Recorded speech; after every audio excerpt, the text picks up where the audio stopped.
John Scalzi's The End of All Things. This is a 349-page book with 4 sub-books or subsections.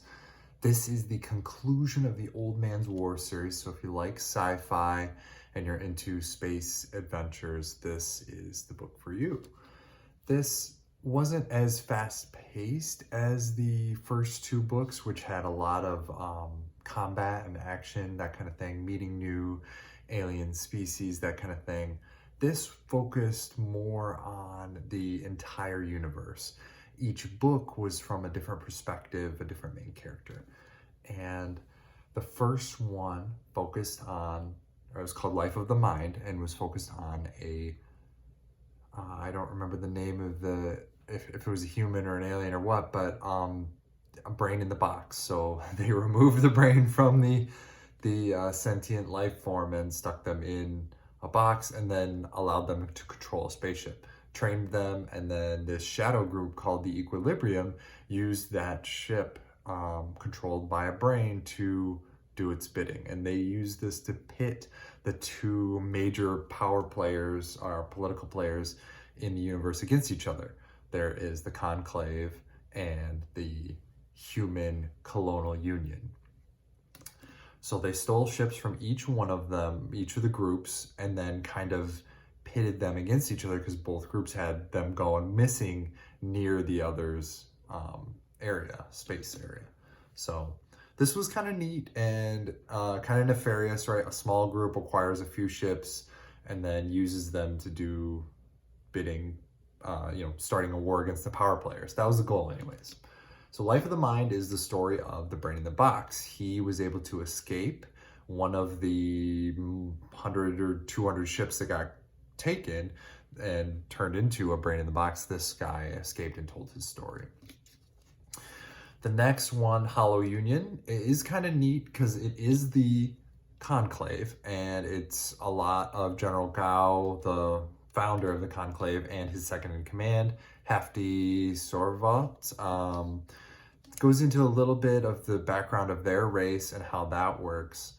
And long story short, the young eat each other. They are allowed to murder each other until and during adolescence. And long story short, they become wiser and more cautious based on those actions. If somebody's out to get you, you're going to watch your back. And it learns and sculpts them as a species instead of just letting anybody come around and think whatever they want and just throw caution to the wind. So that was kind of a neat take, and General Gao kind of keeps that in mind with his legacy. And he founded the Conclave, but he wants it to last past him. He doesn't want it to fall apart. He doesn't want to be the one holding it together. And so he sets things in motion, so his second in command is his successor, or at least he intends that to be, and then go from there. Getting 400 different people to agree on anything, let alone 400 different races, would be absolutely a monumental task. So this was a neat way to keep the Federation alive, and really is kind of a behind the scenes. You don't get to see the Federation being built or running, you just kind of see how it is. So that was a neat take there. There's a ton of major actions that happen in that section, but there's the Ocampo report and the Mbawe report, and both are kind of groundbreaking. The Ocampo report reveals that, kind of points the finger at the colonial union. Hey, these ships were, colonial union trade ships, and they did bad things, and they're gonna do bad things. Whereas the Mbawe report goes one step further and says Equilibrium, the shadow group, took the ships from both the Conclave and the colonial union, and they're pitting us against each other. So really, in an effort to circle the wagons, the second in command, after General Gao gets assassinated, points the finger at the Conclave and behind the scenes says, hey, we don't really think you did this, or points the finger at the colonial union.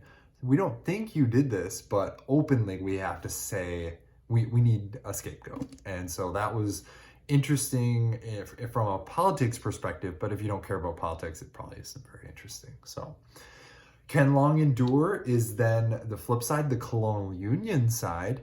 There is maybe 20 human worlds-ish that are, what are you called? Founded or colony worlds, yeah. So these colony worlds have been, under the thumb of the colonial union. They can only communicate and travel between one another with colonial union ships and colonial union communication.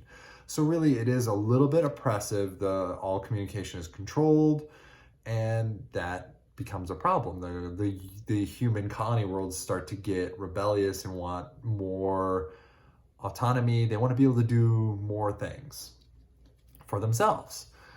And this one follows the squad of CDF soldiers, which is the military arm of the colonial union, with the green soldiers, modified super soldiers, and they go around and they start crushing rebellions, or maybe discouraging rebellions.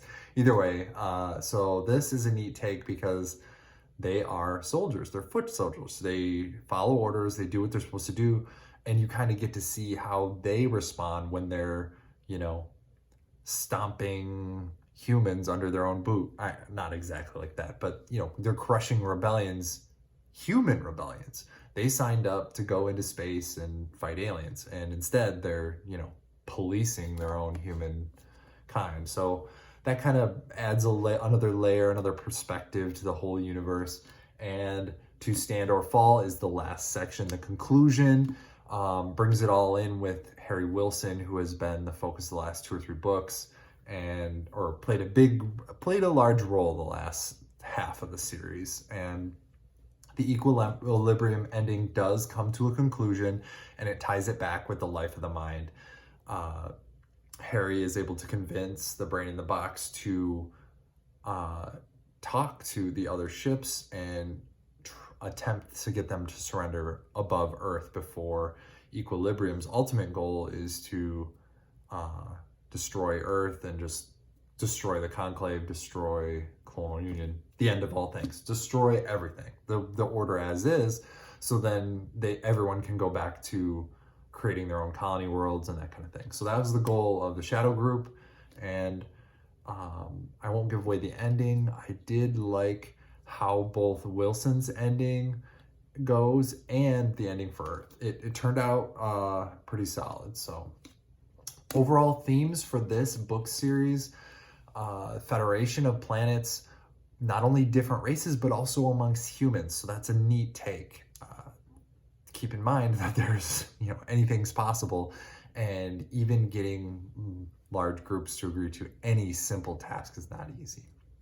Last thing that I want to talk about with this series is technology as a tool can be used for good or bad, or it's amoral really.